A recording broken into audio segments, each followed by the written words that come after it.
ভগবান শ্রীরামকৃষ্ণদেবের গৃহীভক্তদের দিব্য জীবনের স্মৃতিচারণায় আজ দ্বিতীয় পর্ব। তাই দেবসঙ্গী চ্যানেলের পক্ষ থেকে সমস্ত দর্শক বন্ধুদের এবং শ্রোতা বন্ধুদের জানাই আমার অভ্যর্থনা, প্রণাম এবং শুভেচ্ছা। আমরা গতদিন ভগবান শ্রীরামকৃষ্ণদেবের প্রতিকৃতি প্রতিষ্ঠার পূর্ণ দিনের বর্ণনা করছিলাম।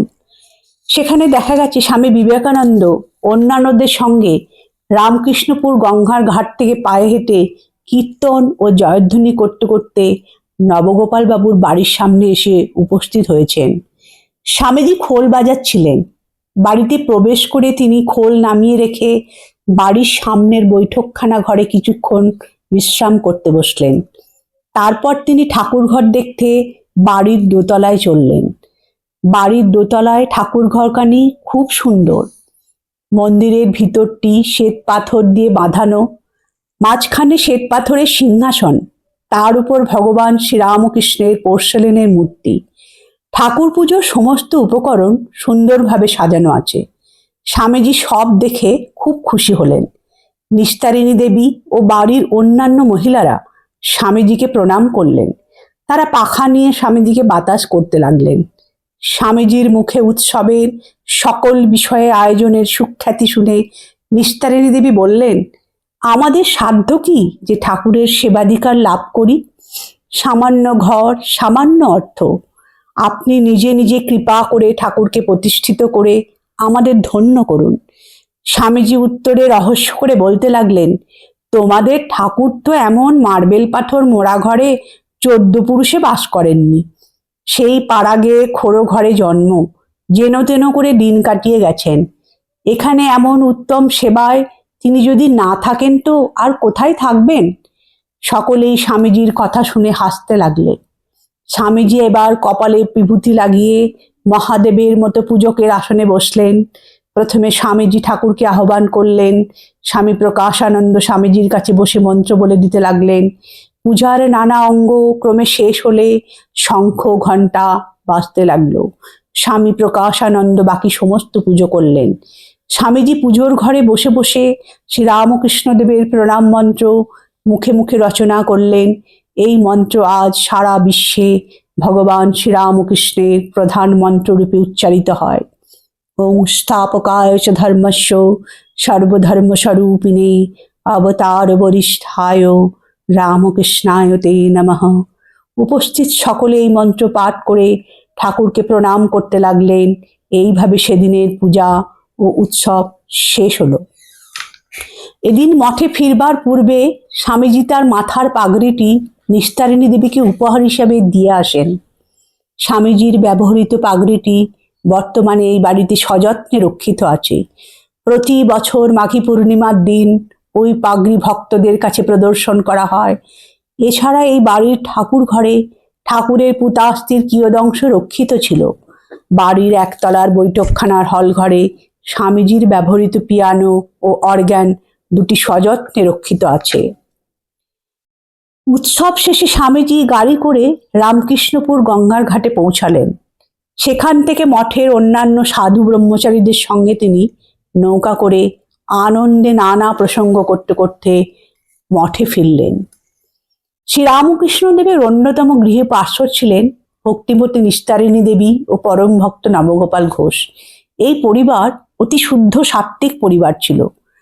ঠাকুরের প্রতি নিস্তারিণী দেবীর খুব ভক্তি ছিল এবং ঠাকুরের মধ্যে তিনি তার ইষ্ট দেবতাকে দর্শন করেন। ঠাকুর তাকে দেখে বলেছিলেন, ও খুব ভক্তিমতী ও দশ মহাবিদ্যার অন্তর্গত ছিন্নমস্তার অংশে জন্ম। একদিন তিনি তার ইষ্ট দেবতা শ্রীরামচন্দ্রের দর্শন লাভ করেন, কিন্তু আশ্চর্য, তাঁর ইষ্ট দেবতা চরণ স্পর্শ করতে গিয়ে দেখেন ইষ্টমূর্তির স্থলে ঠাকুর শ্রীরামকৃষ্ণদেব। হাসতে হাসতে জিজ্ঞাসা করলেন, কি বৌমা, এবার বিশ্বাস হলো? তখন থেকে তিনি শ্রীরামকৃষ্ণদেবকে তাঁর ইষ্ট দেবতা রূপে পূর্ণ বিশ্বাস ও পূজা করতে থাকেন। অন্য এক সময় ঠাকুর তার সম্পর্কে বলেছিলেন, ওর প্রভাবেই নবগোপাল এই মায়ার সংসার থেকে মুক্তি লাভ করেছিলেন। পরপর দুবার বিপত্নিক হবার পর তিনি তৃতীয়বার পরমা ভাগ্যবতী নিস্তারিণী দেবীকে বিবাহ করেন।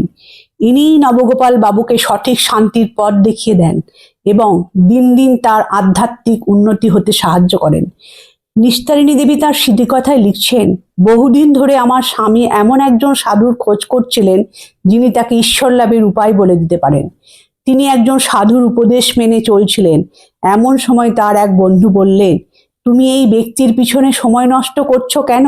দক্ষিণেশ্বরে যাও, সেখানে একজন পরমহংসদেবকে দেখবে, উনি তোমার সমস্ত সংশয় দূর করবেন। অতএব আমার স্বামী ও আমি দক্ষিণেশ্বরে গেলাম এবং শ্রীরামকৃষ্ণকে দর্শন করলাম। তিনি সস্নেহে আমাদের গ্রহণ করলেন এবং আমরা তৎক্ষণাৎ অনুভব করলাম যে তিনি একজন স্বর্গীয় পুরুষ। শ্রীরামকৃষ্ণদেবকে প্রথম দিন দর্শন করতে কৃষ্ণনগরের ভক্ত কিশোরী মোহনের সঙ্গে তাঁর দক্ষিণেশ্বরে গিয়েছিলেন। 1879 সালে তাদের প্রথম দর্শন হয়। এরপর 3 বৎসর নবগোপাল বাবু ও তার স্ত্রী দক্ষিণেশ্বর যাননি। নবগোপাল বাবু তখন ঈশ্বরের নাম কীর্তন করে পূর্বের মতো দিন কাটাচ্ছিলেন এবং ভাবছিলেন যে অন্য কোনো গুরুর কাছে যাবেন কিনা। ঠাকুর কিন্তু তাকে ঠিক মনে রেখেছিলেন। তাই একদিন ভক্ত কিশোরী মোহনকে ডেকে ঠাকুর বললেন, হ্যাঁ হে, তোমার সঙ্গে প্রায় 3 বছর আগে যে একজন তাঁর স্ত্রীকে সঙ্গে নিয়ে এসেছিলেন, বাদুর বাগানে বাড়ি, অফিসে বড় কাজ করে আর গরিবদের বিনামূল্যে ঔষধ দেয়, সে কোথায়? তার সঙ্গে দেখা হলে অন্তত একবার আসতে বলো তো। ভক্ত কিশোরীর কাছে ঠাকুর তাকে স্মরণ করেছেন শুনে নবগোপাল বাবুর আনন্দ বিস্ময়ের অন্ত রইল না।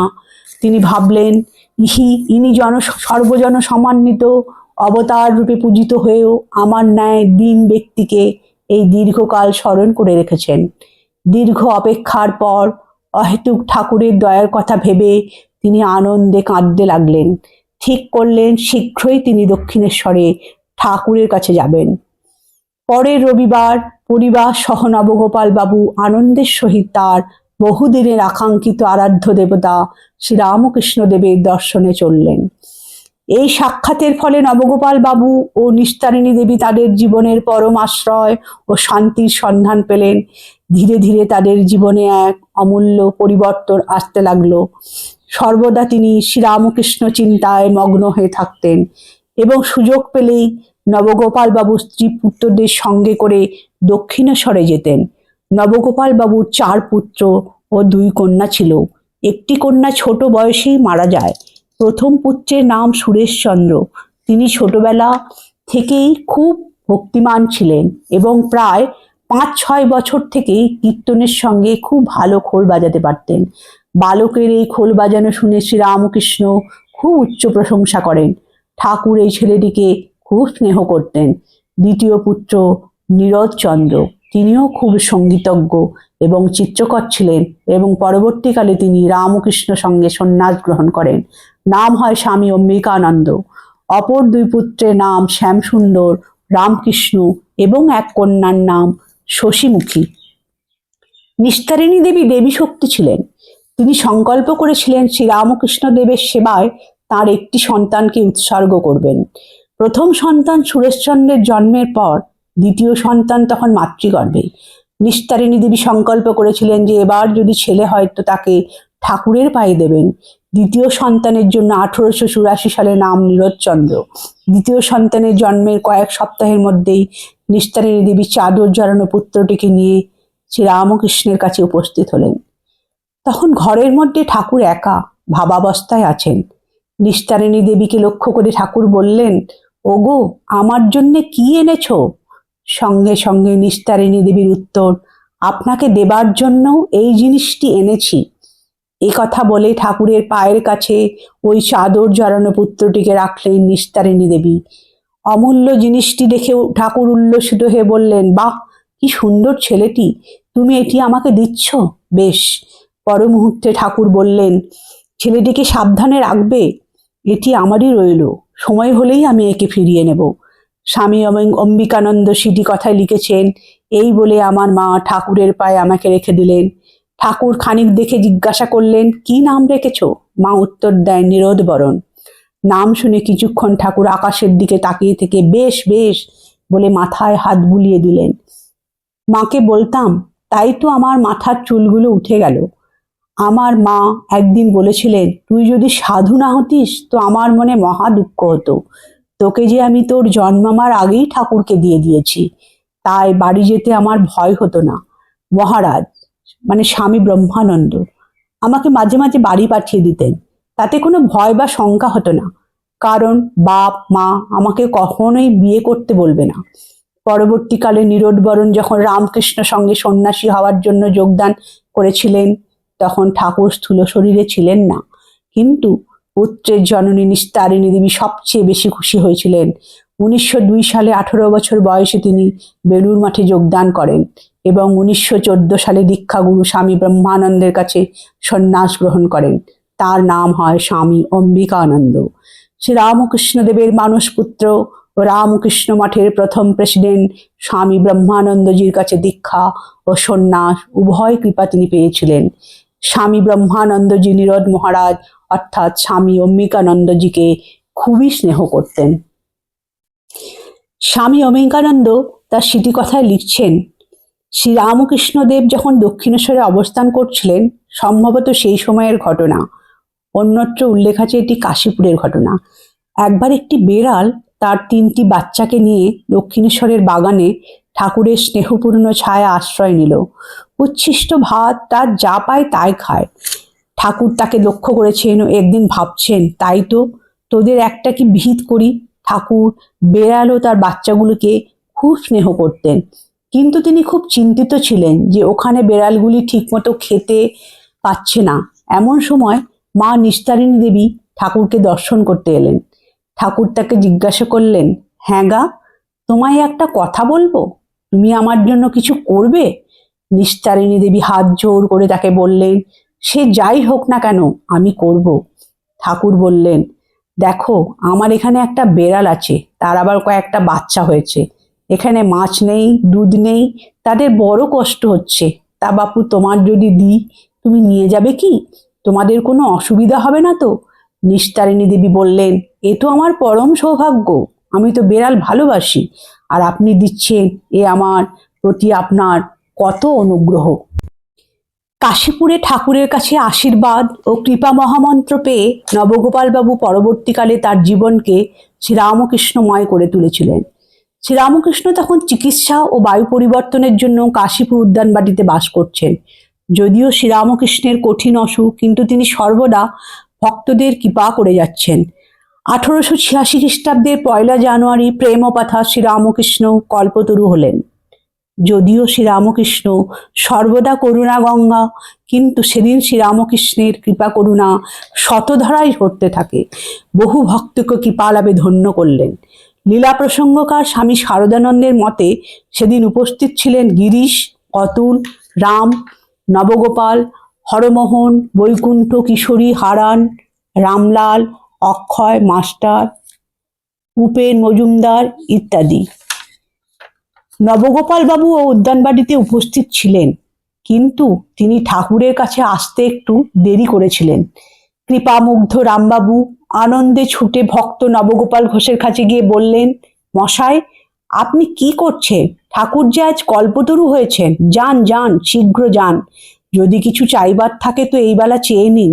এই কথা শুনে নবগোপাল দ্রুত বেগে ঠাকুরের কাছে গিয়ে ভূমিষ্ঠ প্রণাম করে ঠাকুরকে বললেন, প্রভু, আমার কি হবে? ঠাকুর একটু নীরব থেকে বললেন, একটু ধ্যান জপ করতে পারবে?